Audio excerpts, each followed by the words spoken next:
Hey everybody, today we're going to cover the drawImage method that's available in HTML Canvas. Oftentimes you may be reaching for Canvas in the first place because you have an existing image that you want to modify somehow. Maybe you have a photo and you want to apply a filter to it, or you want to draw on top of it, or do some kind of modification. Canvas is really great for that, but you have to actually get the source of the image onto the canvas in the first place. And so drawImage can do that. Another use case that's very common in game development is making a map out of a tile set, where you have a big area you're trying to fill, you have a tile set image, and you're trying to repeatedly stamp little subsets of that tile set onto the canvas. So drawImage can do both of those things, and we're going to cover all that today.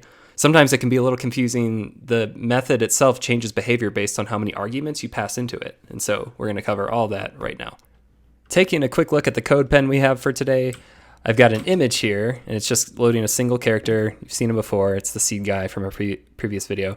Then we have a commented out image that we're going to use later in the video to show the tile set thing, and then a canvas tag. And the canvas has a width set to it of 320 by 320. It's a nice square. That's what you see in the middle of the green area over here.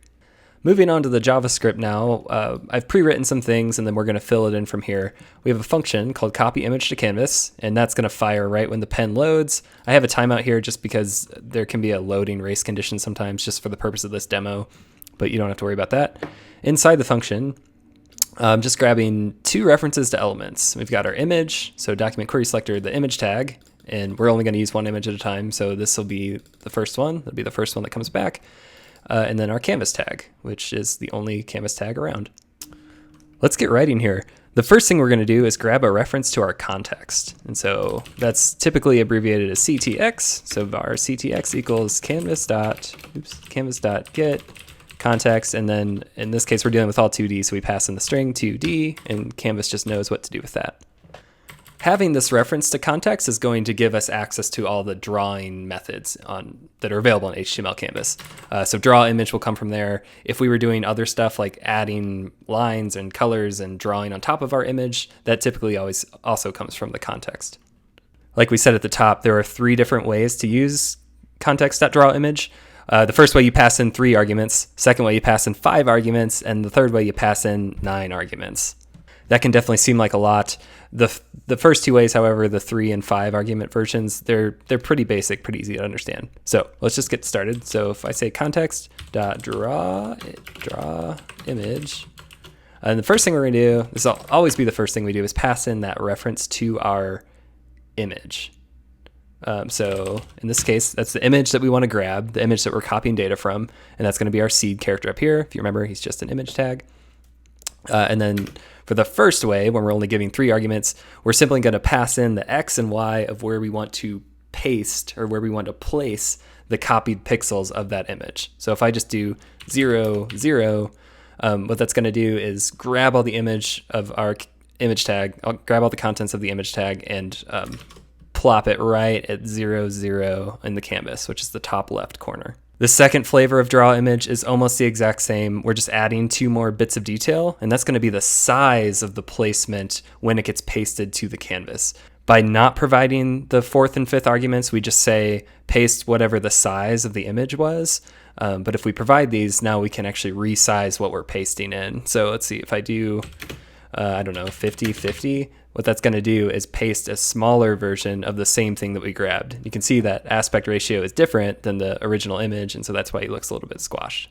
Now let's tackle the final way to use drawImage. And to this point, we've been assuming that we want to take the entire source image and place that somewhere on our canvas. Say we want to grab just a subset of it. Now we can pass in 4 more instructions that tell us kind of where you want to start grabbing, how big of an area you want to grab, and then the same stuff we've already dealt with, which is like where you want to paste the grab and how large that paste is.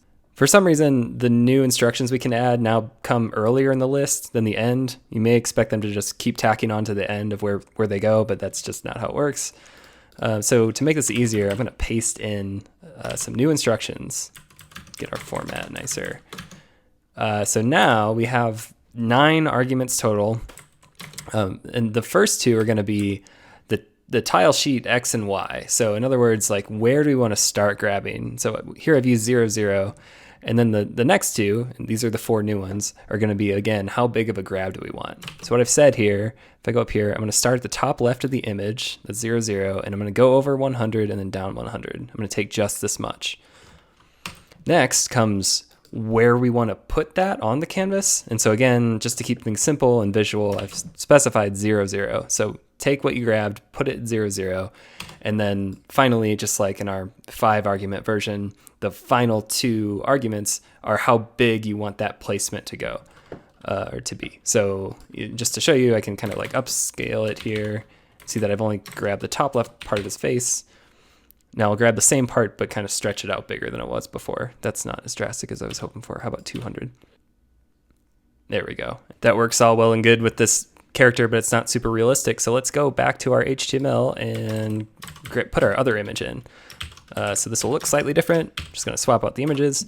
Now you see on the screen, when it updates, we have our tile set appearing. This looks funky off the bat because we still have our old instructions from our seed character. So let's just play with some of the values. So this tile set is authored or drawn in a 32 pixel by 32 pixel grid. And so let's just get that top left tile placed correctly. So we start at 0, 0, just like we said before. The size of the grab, like I said, this is 32 by 32. We only want one of the tiles. And then now you see that it looks big and blurry because we're pasting it larger than it actually is. And so we'll just come down here and also use 32, 32.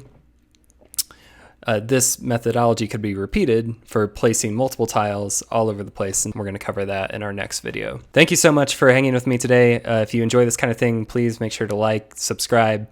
Let me know in the comments if there's something you'd like me to cover or if you have any questions. So I really appreciate you sticking through to the end, and I'll talk to you soon.